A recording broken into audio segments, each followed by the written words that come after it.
Pada suatu hari ada kucing bernama Miu sedang bermain-main di atas batuan sungai.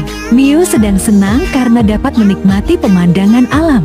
Tiba-tiba kaki Miu menginjak batu yang licin. Ia pun terpeleset dan masuk ke sungai.